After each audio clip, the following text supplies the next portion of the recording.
постановления приказа Министерства внутренних дел по Республике Саха-Якутия на территории республики проведен первый этап оперативно-профилактического мероприятия «Нелегальный мигрант» с 22 по 28 марта 2021 года, направленный на предупреждение преступлений и иных правонарушений, совершенных иностранными гражданами, выявление и пресечение каналов незаконной миграции.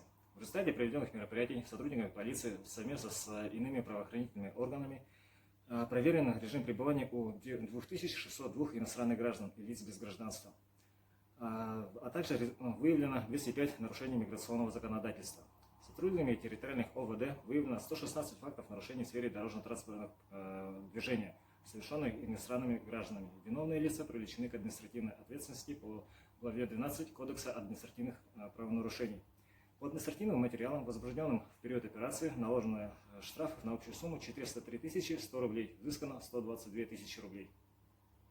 В период операции на территории Республики Саха-Якутия территориальными органами внутренних дел вынесено 3 решения о неразрешении въезда в Российскую Федерацию в соответствии с подпунктом 2 части 1 статьи 27 Федерального закона номер 114 о порядке выезда и въезда из Российской Федерации. В ходе операции выявлено 34 факта, содержащих признаки состава преступлений в сфере миграции, в том числе 30 фактов фиктивной постановки на миграционный учет иностранных граждан и 4 факта подделки документов. К примеру, сотрудники отдела МВД России по Алданскому району совместно с сотрудниками ФСБ России по Республике Саха-Якутия в городе Алдане осуществлена выездная проверка по месту осуществления трудовой деятельности иностранных граждан. В ходе проверки установлено, что гражданин Республики Таджикистан предоставил место для пребывания и осуществления трудовой деятельности своему другу, незаконно находящемуся на территории Российской Федерации, уроженцу Республики Таджикистан. По данному факту собран материал по признакам состава преступления, предусмотренный статьей 322.1 Уголовного кодекса Российской Федерации и зарегистрирован в дежурной части отдела МВД России по Алданскому району. В соответствии со статьями 144-145 УПК Российской Федерации проводятся проверочные мероприятия.